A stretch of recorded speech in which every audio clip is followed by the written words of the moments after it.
Assala- Assalamualaikum warahmatullahi wabarakatuh.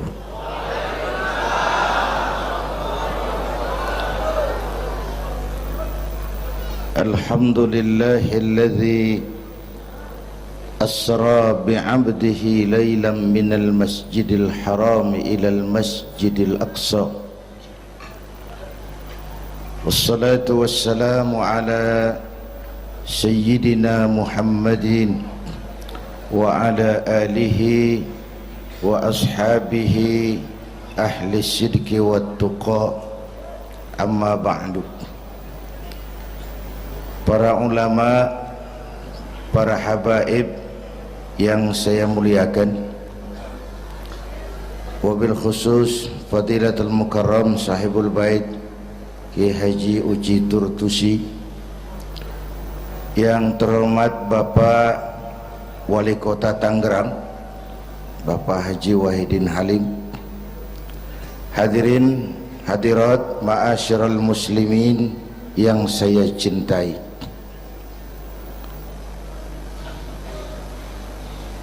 Pertama, Isra dan Mi'raj adalah peristiwa besar yang hanya bisa diterima dengan iman. Peristiwa ini bukan tidak masuk otak, otaknya kekecilan untuk memahami peristiwa sebesar Isra dan Mi'raj. Satu perjalanan yang sangat jauh ditempuh dalam waktu yang amat singkat. Menurut otak tidak mungkin, menurut kebiasaan tidak bisa, menurut pengetahuan impossible, menurut iman apa yang tidak bisa kalau Allah yang mau. Itulah sebabnya peristiwa yang dahsyat ini menurunkan perintah solat sebagai sandaran vertikal bahwa kita memang perlu Allah. Kita memang perlu Allah. Itu sebabnya tempo hari lewat TV saya katakan, hidup yang paling tenang itu hidup model tukang parkir. Baik, tingali itu. Oh, pakai tingali. Tukang parkir di pasar, coba lihat, biar mobil banyak, mereknya bagus-bagus, nggak pernah sombong. Belum selesai, dengerin dulu, belum selesai. Nanti mobil pergi satu demi satu, habis sama sekali, dia nggak sedih. Mobil banyak nggak sombong, mobil habis nggak sedih. Kunaon? Apa kunaon itu? Lah sok poho deui. Kenapa bisa begitu? Ini nyengir tapi mikir, Pak. Ada muatan ini. Tukang parkir tidak merasa memiliki, tapi merasa dititipi. Siapapun yang merasa memiliki mesti takut kehilangan. Tapi kalau merasa dititipi, jabatan, harta, anak, istri, itu semua sekadar titipan, hiduplah seperti tukang parkir.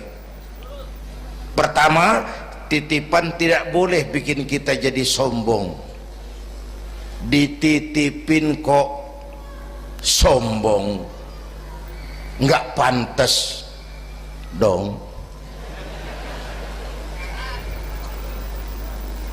Pak Zainuddin titip mobil ya, silakan. Yang punya mobil pergi, saya petatang peteteng. Emangnya mobil kamu? Orang cuma nitip, dititipi kok sombong. Ada orang dititipi jabatan oleh Allah sombong. Ada enggak? Ada enggak? Ada. Namanya Fir'aun. Tuh pejabat-pejabat sombong anak buah Fir'aun semua.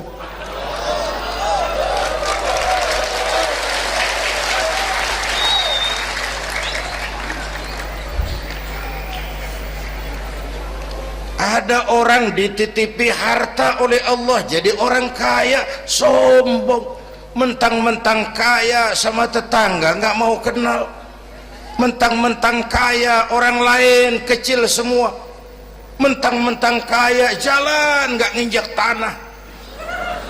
Kuntilanak dititipin kok sombong, nggak pantas dong. Satu. Yang kedua, titipan harus dijaga baik-baik. Kalau tidak dijaga bisa rusak. Kalau rusak yang nitip marah, yang nitip marah. Pak, saya mau ngaji, titip sepeda motor, silahkan. Selesai pengajian sepeda motor diambil, kaca spionnya pecah, knalpot hilang, bemper penyok, marah nggak? Saya kan nitip, kenapa nggak dijaga? Apa bedanya? Allah nitip anak 3 orang di rumah kita, nggak dijaga, yang satu mabuk, yang satu judi, yang satu ngerampok, yang nitip marah. Allah nitip harta kepada kita jadi orang kaya supaya bantu pesantren, bangun rumah sakit, bantu yatim, tolong yang lemah, bela yang perlu. Pelitnya 17 setan. Yang nitip marah. Sudah nggak pakai dong. Sekarang yang makro, Allah titip Indonesia. Hai rakyat, ini Indonesia, aku titip, kata Allah. Ini titipan mahal karena ditebus dengan keringat, air mata, darah dan nyawa. Aku titip Indonesia. Ini negara besar, buminya subur, di bawah perut buminya ada gas, minyak, batu bara. Kekayaan negeri ini dikuasai oleh negara, tapi harus digunakan bagi sebesar-besar kemakmuran rakyat. Itu amanat. Disalahgunakan, dikorupsi, yang nitip ini kan musim din-din ini lagi nggak enak bulan-bulan ini nih. Nazarudin, Syarifudin, yang ceramah Zainuddin lagi nih.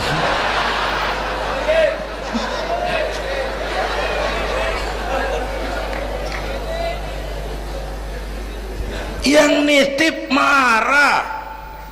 Kalau yang nitip marah, dia suruh makhluknya yang lain negur kita. Makhluknya yang lain diperintah negur kita. Siapa? Merapi, Batuk, Bromo muntah, Semeru demam, Anak Krakatau menggigil, angin puting beliung, banjir di mana-mana, gempa, longsor, hujan es. Kebayoran hujan es. Tetangga saya udah nyiapin sirup, mau hujan es. Innalillahi wa inna ilaihi rajiun. Angin teh makhluk, mang. Air makhluk, gunung makhluk, tidak mungkin makhluk bergerak sendiri. Eta teh Merapi teh demo, mang, demo. Kalau kita rakyat kecil demo, Satpol PP turun. Kalau Merapi demo, siapa yang mau ngademin? Mbah Marijan. Selesai. Mbah Marijan udah kumpul sama Mbah Surip di alam barzah tuh, udah rapat saya dengar. Kata Mbah Surip, tenang saja Mbah Marijan, tak gendong, aman sudah.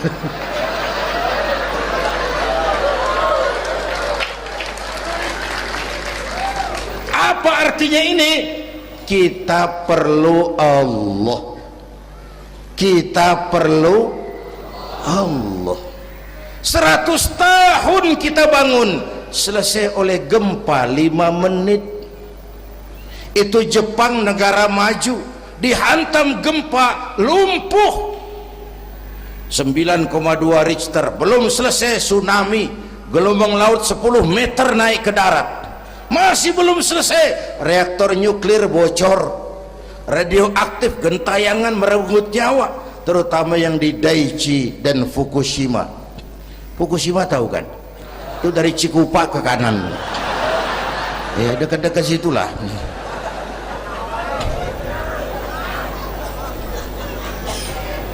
Kita perlu Allah. Paingan, apa paingan? Hah? Pantesan lah. Pantesan orang yang paling bersih hatinya Rasulullah, orang yang paling baik akhlaknya Rasulullah, orang yang sudah dapat jaminan ampun atas segala dosa Rasulullah. Tapi baginda Rasul kalau sholat malam bengkak kakinya karena rajin sujud. Saya perlu Allah. Dosa sudah diampuni, akhlak paling baik, hati bersih, tapi kalau sholat malam kakinya bengkak karena rajin sujud. Allahumma sholli alaihi. Saya tahu di pasar Kemis juga banyak yang kakinya bengkak.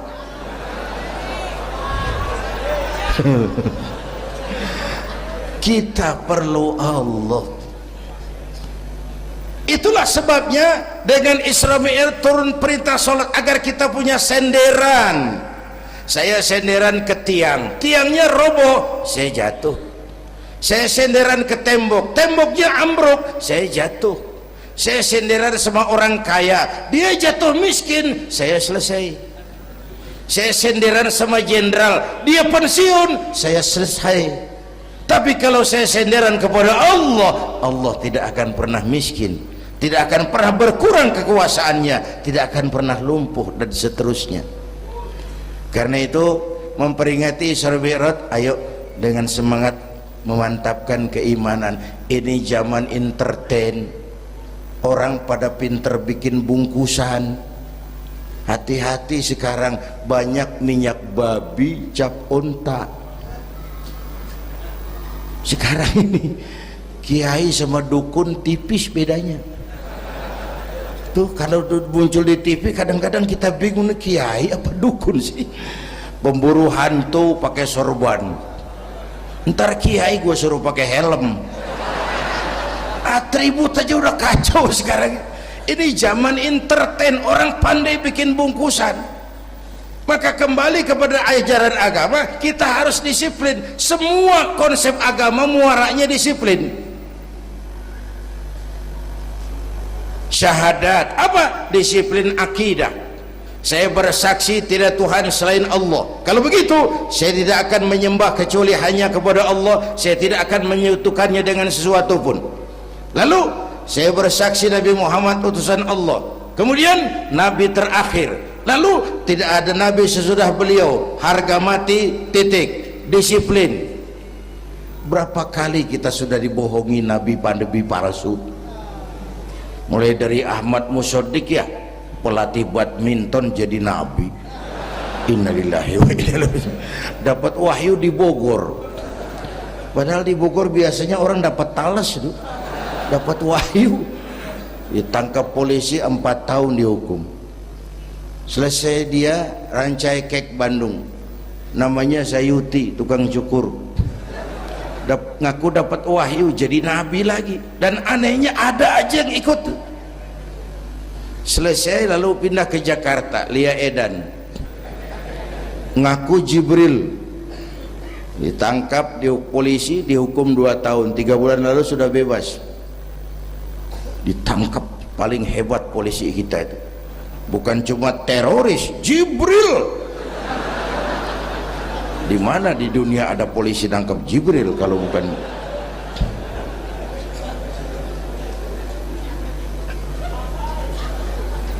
Nah, terakhir yang aneh lagi, menurut catatan Bakor Pakemnya Kementerian Agama RI, antara Cirebon Losari, batas Jawa Tengah Jawa Barat tuh muncul agama baru namanya agama Jasun, agama Jawa Sunda, Jasun. yang jadi nabi tugimin. Saya bilang ini jangan jadi nabi, jadi kiai juga kurang angker kok nih. Al Mukarram Bapak Kiai Tugimin nggak ngangkat loh itu. Yang gak enak selawatnya. Kalau kita kan nikmat tuh tadi, ya Habibi ya Muhammad, asyik rasanya itu. Coba ganti sama yang tadi, nggak serem Pak. Ya Habibi ya Tugimin, nggak enak tuh, nggak enak. Saudara-saudara, di Isra Mi'raj ada potret. Ketika di Masjidil Aqsa, malaikat Jibril datang nemui baginda Nabi, bawa 2 gelas minuman, arak, susu. Ya Muhammad, pilih, ambil, minum. Mantap, tidak ragu-ragu. Nabi mengambil gelas yang isinya air susu. Dengan bismillah beliau minum. Selesai minum, kata malaikat Jibril, saddaqta ya Muhammad, laqad asabtal haq. Kau benar Muhammad, pilihanmu tepat. Emangnya kenapa Jibril? Kalau arak yang kamu pilih, kamu ambil, kamu minum, habis umatmu jadi pemabuk semua. Ini potret Pak. Itu yang tiap hari kita hadapi, yaitu arak, susu, benar, salah, hak, batil, ma'ruf, munkar, halal, haram. Hati-hati, jangan salah pilih, karena ini zaman entertain. Banyak minyak babi cap onta. Kalau minyak onta cap babi itu masih halal. Ini minyak babi cap onta, kita terpedaya ngelihat merek onta. Iya mereknya onta, gambarnya onta, isinya minyak babi. Berapa bulan yang lalu ada penyanyi pencipta lagu mati, namanya Ari Bowo. Masih ingat lagunya? Bercerita tentang madu di tangan kananmu, racun di tangan kirimu. Kalau itu situasinya, memilih tidak sulit. Kenapa? Alamat jelas, madu di kanan, racun di kiri. Masa ambil yang di kiri? Goblok amat. Si amat saja tidak goblok. Sekarang ini alamat dibikin samar. Madu di mana, racun di mana tidak jelas. Lebih celaka lagi sekarang, banyak racun bermerek madu. Banyak racun bermerek madu. Kita terpedaya, terpesona, terpukau, akhirnya salah pilih. Maka resepnya, jangan jauh dari ulama, makmurkan majelis taklim. Ini zaman entertain, orang pandai bangun pencitraan. Tuh, satu hal pertama yang ingin saya sampaikan. Iya, saya lihat jam doang.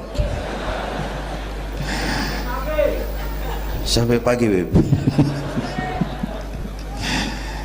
Yang kedua, ketika perjalanan dimulai, ada suara dari sebelah kanan, Muhammad berhenti sebentar. Jangankan berhenti, menoleh saja tidak. Kanan selamat dari kiri, Muhammad berhenti sebentar, menoleh pun tidak. Kanan kiri selamat dari arah depan. Ada perempuan tua, pakaiannya menyolok, lipstiknya tebal, nenek-nenek pakai blue jean. Muhammad berhenti sebentar, menoleh pun tidak. Sudah lewat, kata malaikat Jibril, untung kamu tidak menoleh Muhammad. Kenapa Jibril? Panggilan kananmu Yahudi, kalau kamu menoleh umatmu cenderung Yahudi. Panggilan kirimu Nasrani, kalau kamu menoleh umatmu gandrung kepada Nasrani. Itu perempuan tua dengan pakaian menyolok, itu dunia Muhammad. Dunia teh sudah tua, tapi karena dipoles, dibangun, dipoles, dibangun, dibangun, dipoles, orang nggak terasa kalau dunia sudah tua. Berebut harta, berebut warisan, sama juga berebut nenek-nenek. Makan habisin. Ini perjalanan, ini pun potret. Panggilan Yahudi, panggilan Nasrani, panggilan dunia, materialisme, hedonisme, berat sekarang ini. Berapa malam lalu saya masuk Serpong, saya senang lihat Serpong berubah jadi kota satelit, bangunannya bagus-bagus. Saya telisik, sekolahnya Don Bosco, Santa Maria, Santa Ursula, gerejanya mbahnya gereja dibangun di pojok itu. Serpong, awas panggilan Nasrani. Saya masuk Bekasi, Sukmajaya, sekolahnya Yayasan Penabur, mulai dari TK sampai perguruan tinggi, gerejanya besar. Awas panggilan Nasrani. Bahkan di Karawang mereka sudah bangun kuburan mahal.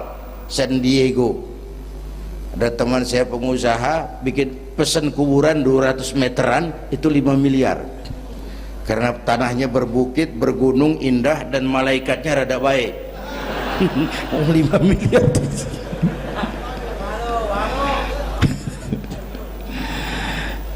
Panggilan Yahudi, siapa membantah? Yahudi itu menguasai ekonomi dunia. Di Amerika itu tidak ada orang bisa masuk Gedung Putih jadi presiden tanpa dukungan Yahudi. Menentukan. Bahkan roda ekonomi dunia sekarang ini diwarnai oleh Yahudi. Israel itu Amerika kecil, Amerika itu Israel besar. Lalu panggilan Nasrani dengan segala gaya dan dana, dan terakhir panggilan materialisme dunia, panggilan hedonisme, panggilan materialisme.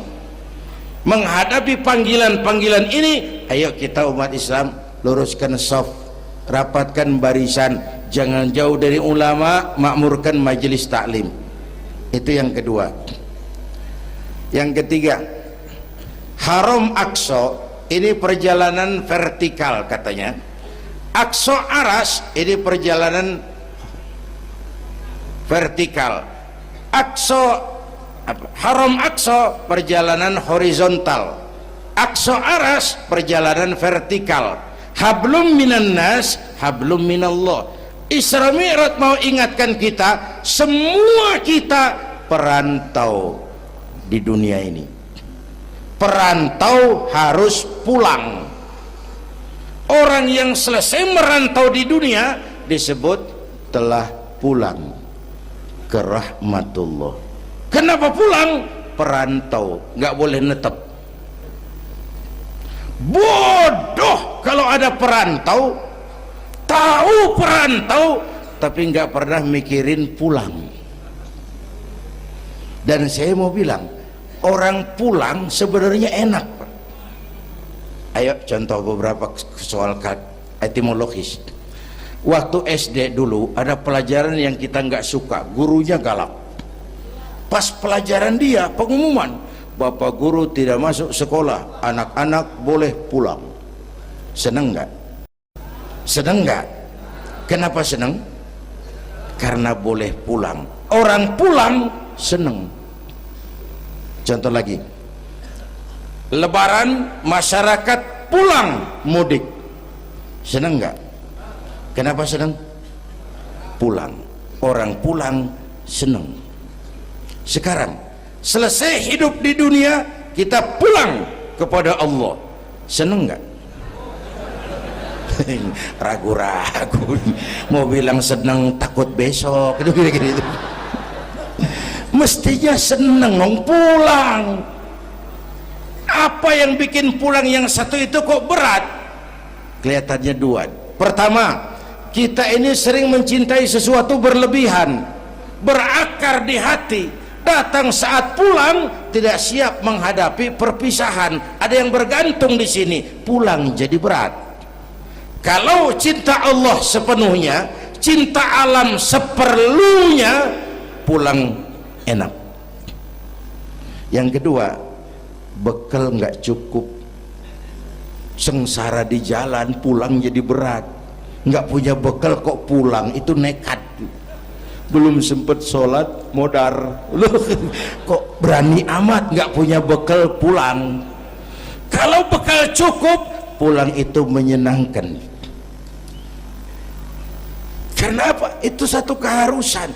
Iya, kalau umat-umat terdahulu umurnya relatif panjang. Kalau kita ini mencontoh baginda Rasul, beliau wafat umur 63 itu standar.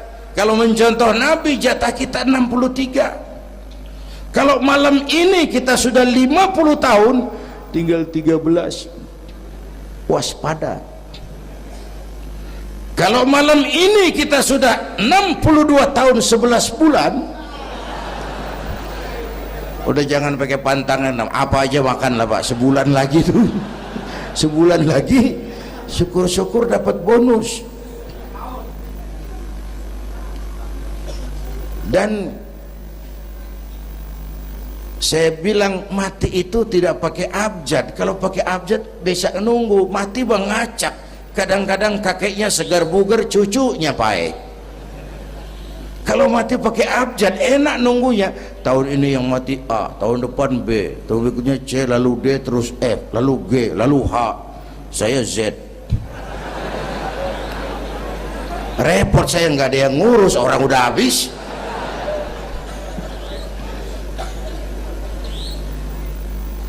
Bapak Ibu hadirin, malah aneh. Jam 6 pagi sopirnya mati, jam 10 siang 4 jam kemudian Mbah Suripnya yang mati. Sebelum mati dia pesan sama teman saya W.S. Rendra, Mas, saya kalau mati tolong dikubur di bengkel teater Depok. Monggo, dikubur sama Rendra. Belum seminggu Rendra yang ngikut mati. 1 bulan sebelum Rendra lebih dahsyat lagi, Michael Jackson mati.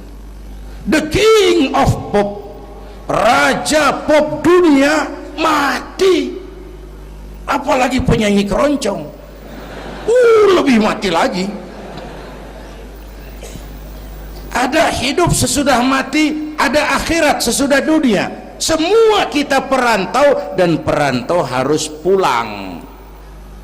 Bapak Ibu hadirin yang saya hormati, oleh karena itu, dengan semangat itu, ayo kita tingkatkan ibadah kepada Allah Subhanahu. Penutup, Isra Mi'raj itu filter. Setelah terjadi peristiwa itu kelihatan, yang beriman makin mantap, ini golongan Abu Bakar Siddiq.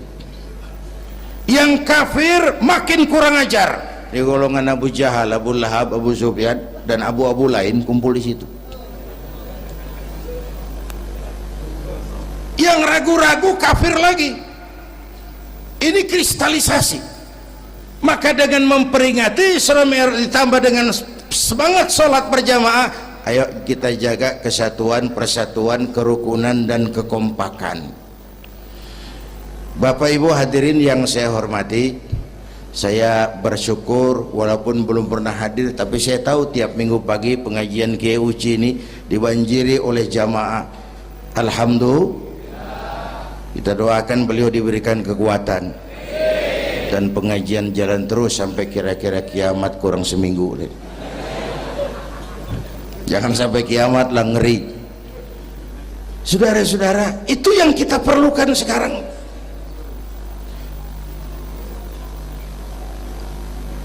Menjaga semangat kebersamaan seperti diajarkan di masjid ini. Coba baik tingali akhlak masjid. Siapapun masuk masjid, copot sendal, buka sepatu. Kenapa? Tidak ada warga kelas 1 di sini. Semua sama di depan Allah. Ini masyarakat yang mau kita bangun. Lurah masuk masjid, buka sepatu rah. Camat masuk masjid, buka sepatu mat. Wali kota masuk masjid, buka sepatu. Ini Pak yang ngomong dia tuh. Sembarangan tak.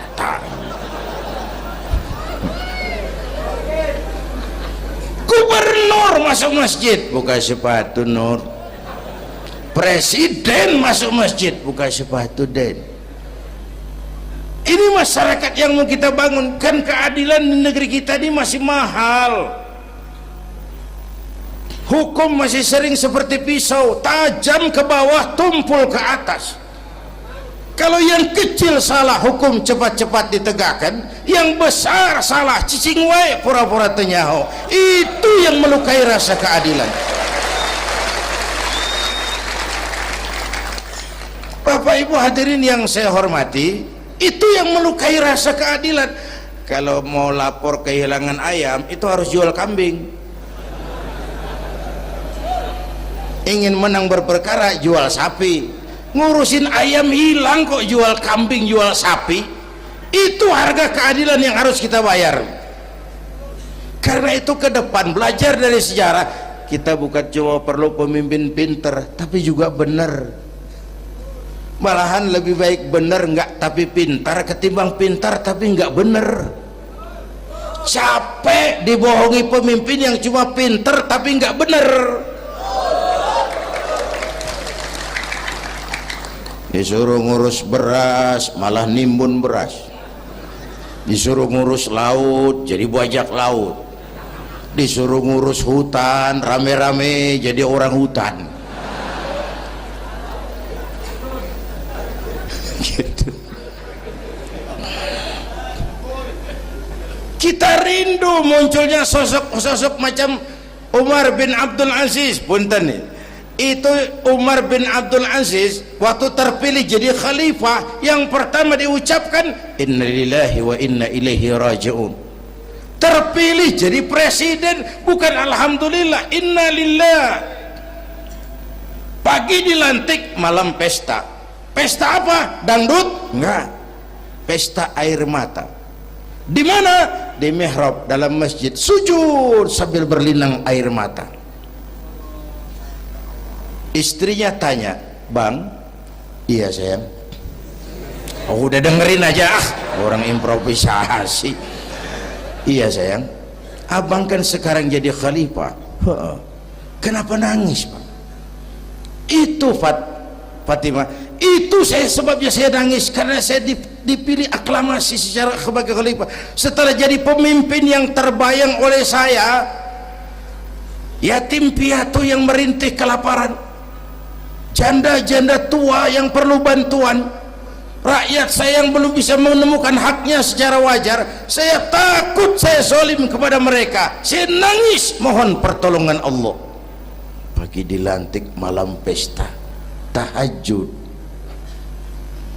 Esok harinya karena pemimpin baru, banyaklah pejabat-pejabat gubernur cari muka. Namanya presiden baru, ada yang kirim emas, pakaian mahal, berlian, mutiara, dikumpulkan sama istrinya. Umar tanya, "Fatimah?" "Iya bang." "Banyak hadiah yang kau terima?" "Banyak bang, intan, berlian, mutiara, emas." "Kau senang?" "Saya senang bang." "Oke, kalau kau senang itu hadiah intan, berlian, mutiara, kumpulkan sebanyak-banyaknya dan besok kita cerai. Tapi kalau kau sayang saya, itu hadiah intan, berlian, mutiara, jual, uangnya masukkan baitul mal untuk ngurus rakyat kita." Apa jawab istrinya? Istrinya pun istri beriman, gak mentang-mentang istri pejabat lalu ikut-ikutan borong proyek suaminya. Kata Fatimah, "Abang?" "Iya sayang." "Apalah artinya intan berlian tanpa engkau di sisiku bang?"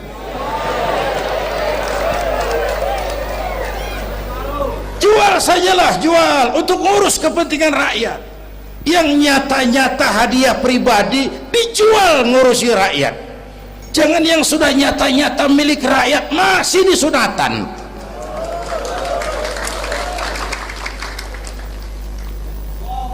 Yang antik lagi, satu malam beliau kerja di kamar pakai lampu templok, nulis. Datang seorang tamu, "Assalamualaikum ya Amirul Mukminin." "Waalaikumsalam." "Silakan duduk." "Ada apa?" "Enggak, cuman mau ngobrol." Ngobrol urusan pribadi khalifah, kita kan teman lama." "Oke baik." Beliau berdiri, lampunya dipadamkan, ditiup, mati, gelap kamar. "Ayo kita ngobrol." Tamunya heran, "Ya khalifah?" "Iya." "Kita kan mau ngobrol." "Iya." "Kenapa lampu dimatiin?" "Begini mas," mau tamunya dari Jawa waktu itu, dengerin aja kenapa sih. Gini loh Mas, tadi waktu sampean datang tuh kan sampean lihat saya lagi kerja. Iya, saya kerja tadi ngurusi rakyat. Tentu saya kan pakai lampu, memang lampunya kan pakai minyak, pasti minyaknya kan beli, iyalah belinya pakai uang, tentu uangnya uang rakyat. Kita mau ngobrol urusan pribadi, nggak usah pakai minyak rakyat Mas, ayo ngobrol sampai subuh ini. Kalau yang kecil saja orang sudah berhati-hati, apalagi menghadapi urusan yang jauh lebih besar ke depannya. Bapak Ibu hadirin yang saya hormati, oleh karena itu kita memerlukan semangat kebersamaan, walaupun tidak harus selalu bersama-sama. Ini ada potret terakhir. Baginda Nabi di awal-awal perjuangan didampingi 5 figur utama. Pertama, Nabi punya Sayyidina Abu Bakar Siddiq. Ini sahabat merangkap mertua, orang tua bijaksana, tempat Nabi tukar pikiran. Kampung itu enak kalau ada yang dituain. Yang kedua, beliau punya Umar bin Khattab, Al-Futuhat Al-Islamiyah, imam tapi jenderal, jenderal tapi imam, gagah, berani untuk Islam. Selesai? Belum. Yang ketiga, Nabi punya Utsman bin Affan, pengusaha tapi santri, penyandang dana. Umat akan maju kalau banyak punya Utsman. Yang keempat, Nabi punya Ali bin Abi Thalib, tokoh muda tapi intelek. Yang kelima, beliau punya Khadijah binti Khuwailid. 5 figur utama bahu membahu membantu perjuangan Nabi. Begitulah kita berjuang, mesti punya segala hal, mesti punya senjata yang namanya golok, gergaji, pisau, silet, harus punya. Kapan makainya? Lihat lawannya. Yang kamu hadapi apa? Kumis Pak, silet turun. Yang kamu hadapi apa? Akar kayu nangka Pak, kampak maju. Ini kita sering emosi, nggak para rugu. Yang dihadapin kumis, kampak yang maju. Urusan nggak selesai, bibir bongkar Pak. Anak-anak muda nggak cukup dibakar emosinya, berani harus, nekat jangan. Berkorban siap, konyol nanti dulu. Mati syahid ayo, mati sangit jangan. Berani sama nekat tipis loh bedanya. Berani harus, nekat jangan. Berkorban siap, konyol nanti dulu. Bapak Ibu hadirin yang saya hormati, dengan semangat kebersamaan saya yakin kita bisa berbuat lebih banyak. Inilah barangkali sekelumit ikut tasyakur saya, mudah-mudahan ada manfaatnya buat kita semua.